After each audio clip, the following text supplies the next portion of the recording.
j'entends minimalisme, je vois un style simple et épuré et une vie simple.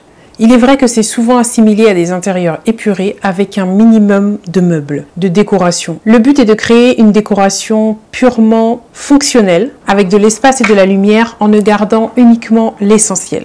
Aujourd'hui, je vais t'expliquer pourquoi je suis minimaliste, ce que c'est pour moi et les avantages que j'en retire. Et après, tu pourras voir à ton tour si toi aussi, tu es minimaliste. Il est essentiel que tu gardes en tête que le minimalisme, ce n'est pas une privation. C'est vraiment garder l'essentiel. Donc, c'est un mode de vie qui vient du Japon, qui consiste à vivre mieux, mais avec moins. Garder le strict minimum.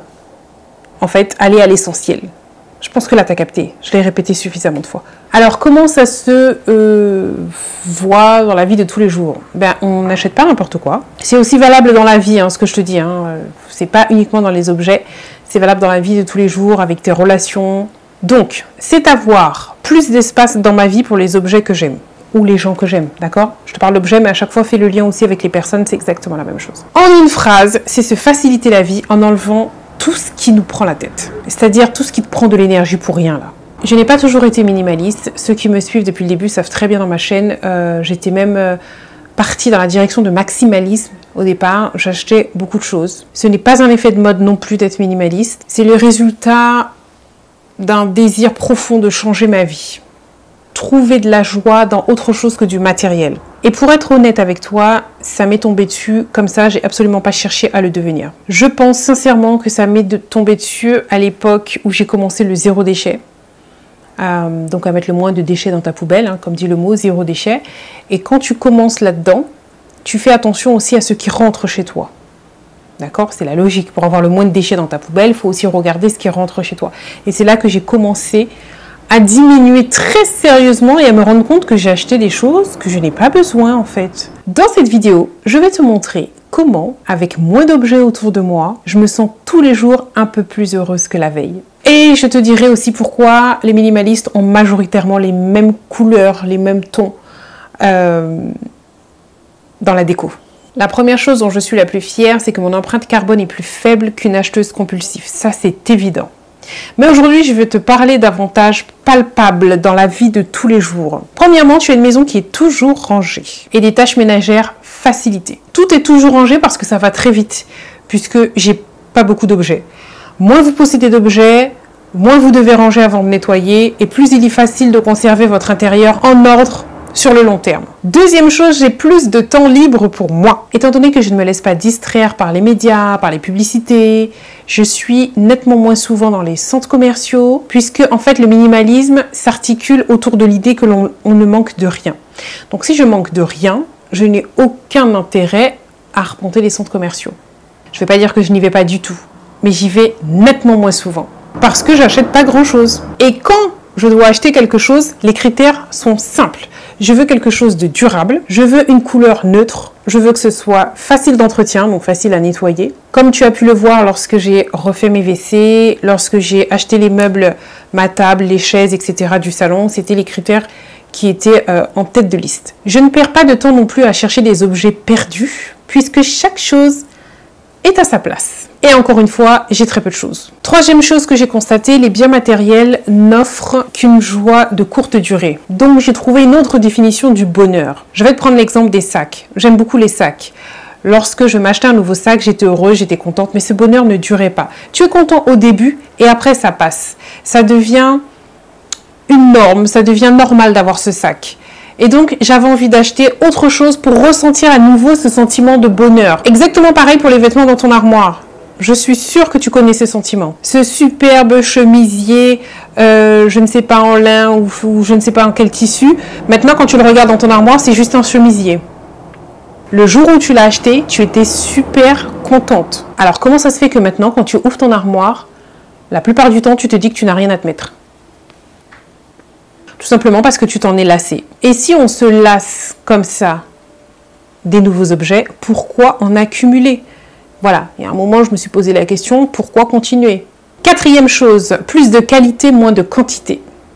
Ça, c'est mon credo. J'achète et possède en conscience, de bonne qualité pour durer dans le temps, que ce soit des chaussures, que ce soit du mobilier ou n'importe quoi. Parfois, c'est un peu plus cher, Mais je peux me le permettre étant donné que j'achète très peu de choses. Je te prends un exemple. Je suis tentée par le fryer qu'on entend partout, on voit partout sur les réseaux sociaux. Mais le fait de savoir qu'il va falloir que je mette un nouvel objet dans ma cuisine, ça m'a refroidi. En fait, je deviens tellement sélective dans mes choix que je réfléchis réellement. Je me demande est-ce que j'ai réellement besoin de ce fryer. Et en faisant mes recherches, j'ai pu voir plusieurs reprises qu'il était mentionné que ça cuisait de la même façon en fait qu'un four à chaleur tournante. Seul avantage, c'est qu'il chauffe plus vite. Donc, non, j'en ai pas besoin. Voilà, dans la vie quotidienne, ce que c'est lorsque tu réfléchis comme un minimaliste. Sinon, j'entends beaucoup de personnes dire qu'ils économisent depuis qu'ils sont minimalistes. Moi, c'est pas le cas, parce que je préfère acheter de la qualité plutôt que la quantité. C'est-à-dire que, par exemple, au lieu d'acheter 5 jeans à 20 €, je vais acheter un jean, mais ce sera un jean Levi's. Au lieu de m'acheter 15 assiettes à Carrefour ou je ne sais pas où, j'irai chez un céramiste, je me ferai plaisir à m'acheter de belles assiettes. Tu vois, donc au final, non, je ne vais pas économiser, mais je vais utiliser que des produits qui me font plaisir. C'est pareil pour mes vêtements. Je ne porte que mes vêtements préférés tous les jours. Je n'ai pas de vêtements bof ou de vêtements, ouais, bon, c'est là, quoi, c'est un t-shirt sans plus. Non. Les sans plus et les bof, ils sont plus là depuis longtemps. Je n'ai gardé que mes préférés et c'est ce que je mets tous les jours. 6e point commun, on a toujours une maison propre et bien rangée. Puisqu'en fait, on n'a pas beaucoup d'objets. Donc, et comme le peu d'objets que nous avons, chaque objet a sa place. Donc, tout est toujours propre et bien rangé, en fait. Et sans forcer. Le minimalisme m'a permis d'augmenter ma confiance en moi, de me détacher de ce que je possède. Je ne suis pas ce que je possède ou ne possède pas. D'accord ? Ça ne me définit pas. Avoir une maison qui est décorée de manière minimaliste, c'est apaisant. C'est le même effet. Pour moi, c'est la même chose entre faire une différence entre la campagne et la ville. Être à la campagne, c'est moins stressant, c'est plus apaisant, je me sens mieux, je peux mieux me concentrer, etc. Dans une maison minimaliste, c'est la même chose. J'ai moins de choses qui attirent mon regard, moins de perturbations. Quand je suis dans une maison avec plein de choses, plein de tapis, des coussins, des trucs de plein de couleurs, je me sens vraiment oppressée. C'est pas du tout l'idéal pour rester là tous les jours. Le minimaliste aussi t'aide à rester dans le présent. Et ça, le présent, si tu ne le savais pas, je vais te l'apprendre. C'est la clé du bonheur, ou alors l'une des clés du bonheur, si toutefois il y a plusieurs clés. C'est pas pour rien que quand tu fais de la respiration, du yoga, de la méditation, etc., on te fait rester dans le présent, parce que c'est là qu'est le bonheur. Si tu passes ton temps à porter le poids du passé, de ce qui s'est passé avant, ça va pas le faire. De t'inquiéter pour l'avenir, de demain, de je pense que j'ai peur qu'il m'arrive tel truc, ça va pas le faire non plus. C'est dans le présent qu'il faut être. Et beaucoup restent dans le passé avec les objets. Ils vont garder un objet que quelqu'un leur a offert, mais qui ne les intéresse pas. Mais ils vont le garder parce qu'on leur a offert ou parce que ça leur rappelle leur grande-tante ou je sais pas quoi, machin. Là, tu restes dans le passé. Beaucoup aussi vont être dans le futur, s'inquiéter en disant « je garde ça au cas où ». Tu sais, les « au cas où » qu'on a plein dans les placards, c'est pas bon non plus. Il faut te poser la question là, aujourd'hui, est-ce que tu as besoin de tout ça ?